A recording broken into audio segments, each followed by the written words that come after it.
Hello everyone. We are very happy today to have as our guest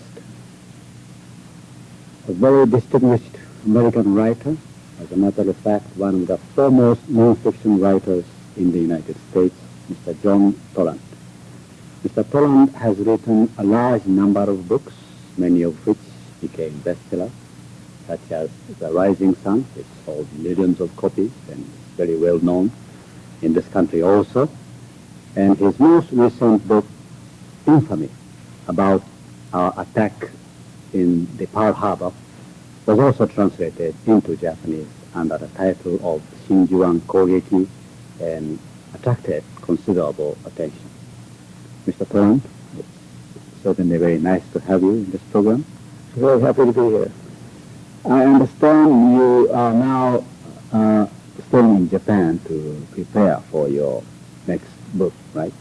My next book will be a large novel about the war between Japan and the United States, in which I hope to round up all my ideas about war. And I finish my research here, and I'll be going back to the United States in a couple of weeks. Now about this recent book, Infamy, about the attack on the Pearl Harbor, I understand it has aroused quite a controversy in the United States. Would you tell us briefly what it is all about? The book is about the 9 investigations conducted by the United States concerning Pearl Harbor, mainly concerning who was wrong. And I had, in my earlier books, but not in Shame and The Rising Sun, accepted the general view that these investigations, although some of them had faults to them, but in general, the opinion was that the men most responsible for not checking the Japanese attack were the 2 men at Pearl Harbor, Admiral Kimmel and General Short. I was working on my book No Man's Land when several Navy men came to me with new information indicating that these investigations had not been what they seemed. I got so interested, inasmuch as I had made contrary statements in my other books, that I went into it, and the deeper I dug, the more I was horrified to find that this was one of the biggest cover-ups in American history, a cover-up that makes Watergate seem minor. In other words, somebody in the capital, in Washington, were also responsible. I would say they were responsible, and in my investigations, I wondered, there's something wrong with these investigations. Good men had been forced to lie. Some of our highest Army and Navy people were lying. Other men had been forced to change their testimonies.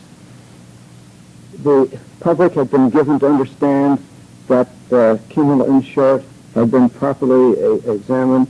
And when you read, for example, the second investigation, which was Supreme Court Justice Roberts' commission, it's a shambles, and it's very unfair, and I don't see how anybody in their right mind could read that and justify it.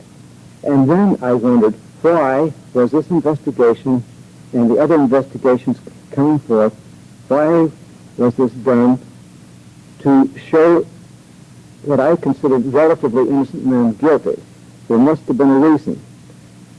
And I found out considerable information leading to my conclusion that the inner circle in Washington, D.C. knew that the Japanese task force was on its way to Pearl Harbor. And that when you say inner force, that must be the president. The inner circle. Yes, the president. I think it's a small group. The president. I'm sure Stimson, Secretary of War Stimson. I'm sure that Mr. Marshall, General Marshall, and Admiral Stark were in on this. It's obvious that Admiral Wilkinson, who is head of the Office of Navy Intelligence, was in on this, and I have documents indicating this. And my book is like a detective story, and first I show you the investigations, and as you read them, you're going to be horrified at what you thought had been more or less honorable investigations were not so at all. Moreover, gave no indication of really who was to blame for the war, except that the Japanese did it, this was a sneak attack, and so forth and so forth. And then you start getting new information. And it's only in the last part of the book, the last couple of chapters, where I reveal the startling new information about my conclusions that Washington knew the Japanese were coming. Well, your findings or the conclusion of the book will change the history completely. Why did you choose this particular timing? Why, in other words, you wrote this book at this particular time? In the first place, it's not going to change history tomorrow. I think as time goes on, my findings will be accepted. Already, a number of people have given new information. But this has been so deeply rooted, particularly in the minds of the establishment, that I would call the Eastern establishment, that President Roosevelt could not possibly have done this, and so forth and so on. It's going to take some time. The reason I wrote it now is because I got the information now. I don't plan a book on how it's going to affect politics. I'm a historian. I write what I find out when I find it out, and it is not my job to figure what international complications this may cause. If historians did that, then they would be manipulated by their governments. And I think my government knows I can't be manipulated. I have never had any information in my books which indicated information to an enemy from some of our intelligence sources. I always checked with them. I've always gotten along with the Department of Defense and all these people because I have never tried to take advantage of my information without checking first to find out if it's dangerous. I think we're up against something now, though, which is solid in academic circles, but it is impossible to think that President Roosevelt would know this and not tell the two commanders in Pearl Harbor. Most of the people that criticize it say that I have demeaned Roosevelt and that he's a villain if he did it. I never said that. I think he took a calculated risk and lost. One of your past books, The Rising Sun, which was even a bigger bestseller, was also about the war between the United States and Japan. It's about the Pearl Harbor was also there, and then the Hiroshima and Nagasaki attack, and the whole story about the war. Why do you always write about war? Well, that goes... I started when I was 14 years old writing plays. When an alcoholic playwright came to live with us. And my father, who was Irish, was always convinced he could save everyone. And within a week, I dared this man, and I found out he'd written a great play called The Bad Man about Pancho Villa. He was a professional playwright. Oh, yes, and very successful. But when his wife died, he became an alcoholic. I told him, I said, Porter, I want to be a playwright. And he treated me like an adult. He gave me instruction for over a year.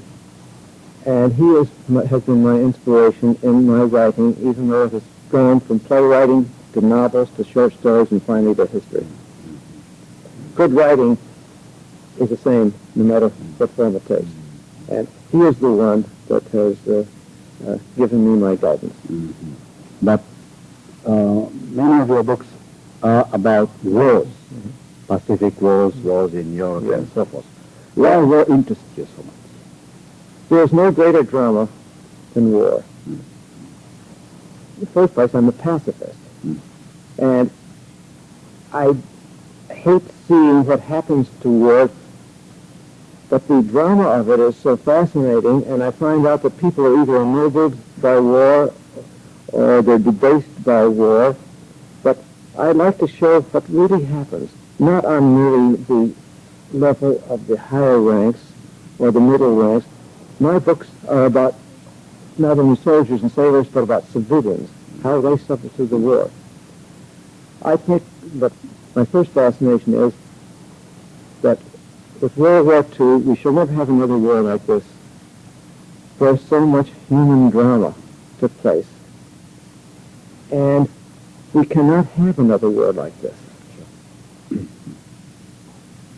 So you write about those in order to show to people why we did and we had to make such mistakes. The uselessness of war. For example, the United States and Japan. Today, we shouldn't go to war, and we never will again. We shouldn't have gone to war in 1941 because there was nothing between the two countries of danger to the other one. America went to war with Japan because you invaded Manchuria and China, and frankly, it was none of our business. We can't be the policemen of the world, and in those days, we were attempting to meddle in something. When I first, when Pearl Harbor came, I enlisted. I hated the Japanese all through the war. I thought they were despicable. I never knew a Japanese until I came over here in 1960. Within 1 week, I discovered that my preconceptions about the Japanese were all wrong. And then I began to listen to the Japanese, and I wrote my first book, But Not in Shame, which showed the Japanese as human beings. What it was about? Was it also about World War II? This was about the first 6 months after Pearl Harbor. And I was fortunate to meet a young woman named Toshiko Matsumura, who became my interpreter and then my wife. And it has been our life's work since then to write these books of trying to tell the truth about history. Neither of us has any point. Neither of us trying to make Japan look great or America look great or vice versa. We only want to know what happened. And this great tragedy of the war between Japan and the United States, two countries that had so much in common, even in 1941 they had much in common, but because of mistakes and stupidities on both sides, we got into this unnecessary war. Well, it may have been our stupidities, but we did fight with each other. And I think we learned in the battles. Why is it that our greatest enemy is now essentially in this world our greatest friend? That's why it annoys me to hear people talking about the trade differences and to hear you arguing about what your national defense should be. You better face up to it. Without the United States, Japan would become a vassal of the Soviet Union. And without Japan, the United States is going to lose its axis of power through the world. We are necessary for the stability of not only Asia, but the world. That's right. But I have a slight apprehension because we have a saying that history repeats itself, and you mentioned in your book, The Rising Sun, that it is not the history but the human nature that repeats itself. And we seem to have troubles with the United States. I hate to think of another war with the United States, but if, we repeat ourselves. We're having family quarrels. Back in 1941, we were having racial quarrels. Remember the restrictions that the United States put upon the Japanese coming to our country. You were treated like second-class natives because you were not white. Unfortunately, this was a racial war, and most Americans didn't realize it. We learned from it. Now, I'd say our problems today are a matter of the problems of the world, and the commerce of the world is seeming to go to pot. But that means we've all got to get down together, and instead of bashing each other, we've got to cooperate. But these are really minor compared to the stupidities of 1941. Well, about your writing,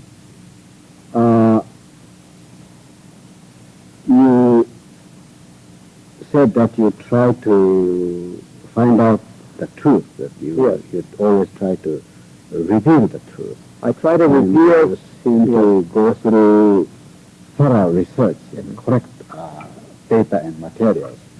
How long usually does it take for you to get enough material to write them? It depends on the book. It took me over 5 years to research and write The Rising Sun. It took me almost 6 years to do Adolf Hitler. And what I do when I start a book is I try to erase everything from my mind on the subject. I think my great asset is I know my limitations. I only know about what I'm writing about. So if I eliminate all my prejudices and preconceptions, and then I start out, I actually make myself think, now I'm going to start and learn the truth. And I don't care where the truth leads me. You see, I'm not political. If I were political, I'd be a terrible historian. I allow the facts that I find to express themselves without corrupting them. It's a very easy way to write. You don't have to consider anything but telling what you think is the truth. And when you think it's the truth, you've got to put it in no matter whom it hurts, including yourself. I guess you interview a large number of people. How do you go out and find people who will have the key information? Hard work. It's something that I'm afraid many historians don't do, particularly for academic historians, because they don't have the time. They're usually teaching. But see, I spend so much time. For Rising Sun, I believe I interviewed something like 500 people. Well, Mrs. Toland and I were over here for about 18 months, and we worked day and night, and as you got into it, one person who'd been interviewed will tell somebody else, you've got to see Toland. He's only looking for the truth. Our apartment up at the Cope Olympia was a haven for many Japanese who wanted to tell what really happened and were afraid to. How could you let them open up their minds? You know, sometimes they don't want to talk about I know they don't. past history. I'll tell you this, everybody wants to talk. You just have to listen.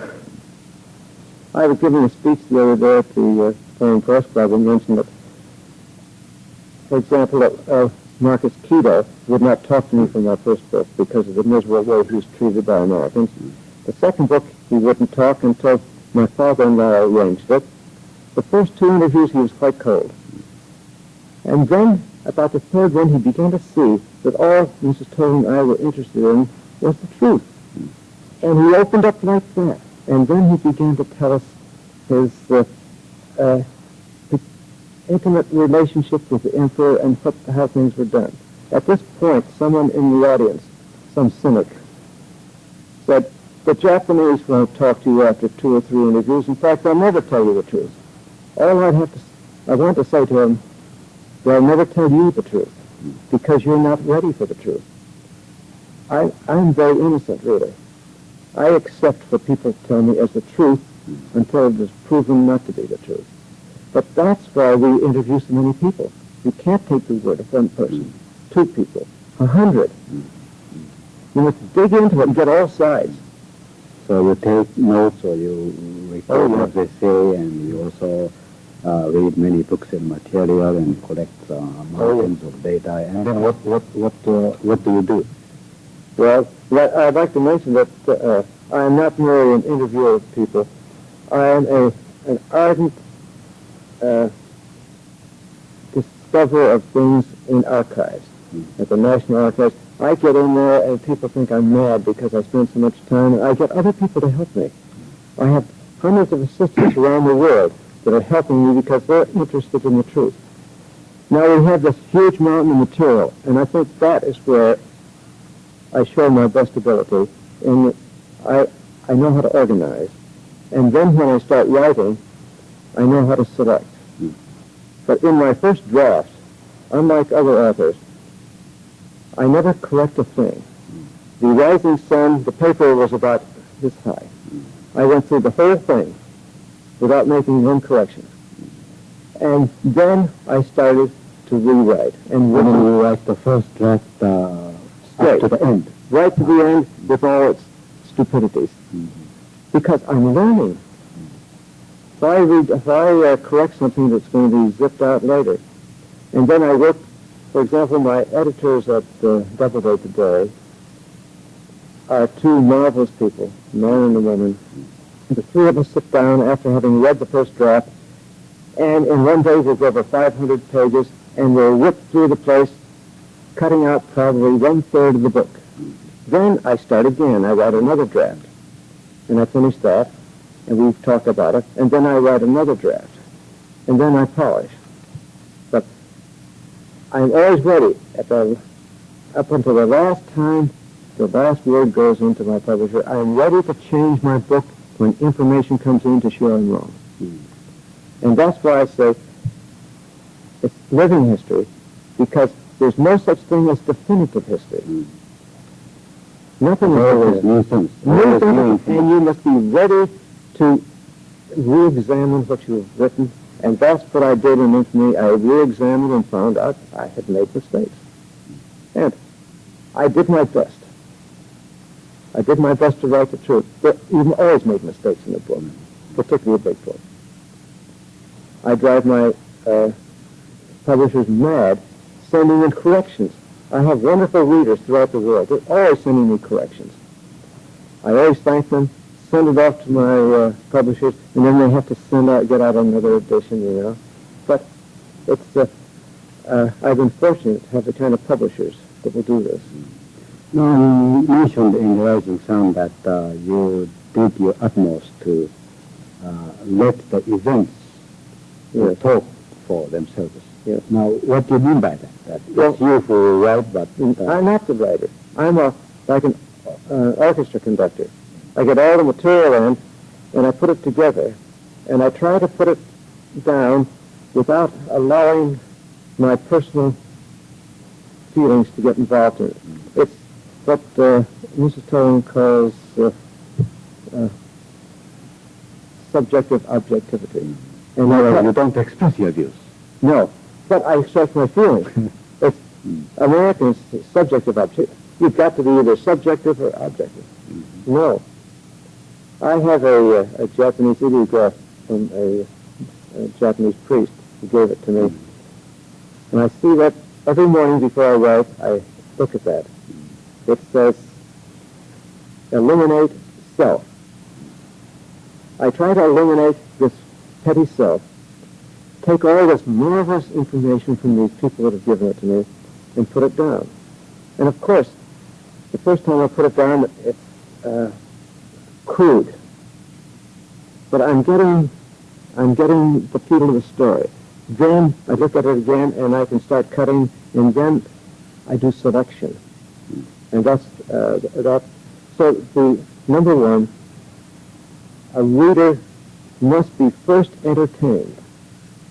That's what Shaw said.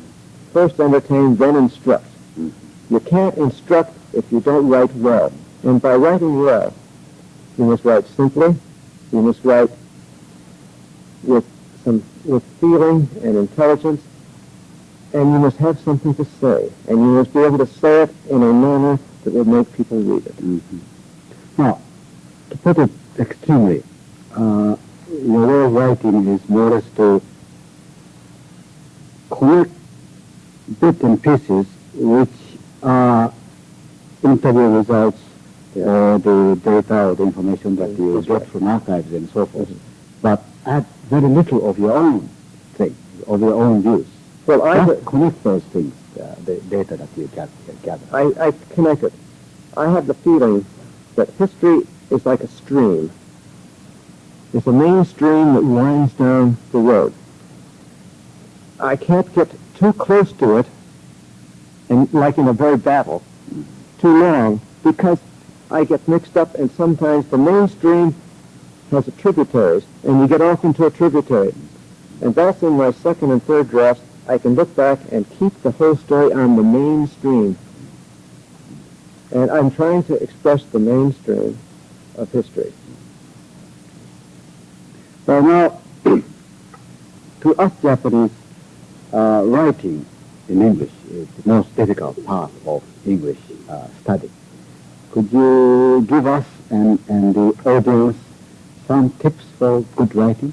Number one, write about what you know. Number two, don't try to write fancy. The so-called great writers, stylists, are all dead and gone. The writers who are the greatest are like Dickens and Dostoevsky, and English professors say they are terrible writers. their words are telling the story and moving you and giving you inspiration. That is what counts, not words or any clothing. So use simple words. Use simple words that you know. Don't try to impress somebody with some word. In the first place, you want your audience to know it, too. And you can use very good language without being erudite. What kind of training can we go through to attain that? There's only one thing to write.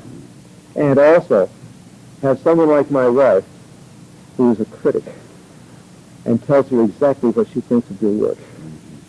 You must have somebody as a mirror, so that you don't get off into self-adulation, self-congratulation, or getting off into odd and arcane fields. You must write what people want to know. And that's why in my novel I want much of it will be about the Japanese people, the civilians in the war, not the fighters, but the civilians around the Tokyo area. What was it like to live through that hell? I want Americans to know what it was like. I want the world to know what it was like. I want the world to know we can never have another atomic bomb, a nuclear bomb. Impossible. Well, it was very exciting, and I enjoyed every minute of the talk with you. And thank you very much, Mr. Toland. I hope you continue to write and continue to entertain us with your excellent writing. Thank you, and I shall continue to come back to Japan. Thank you. We enjoyed very much. Thank you.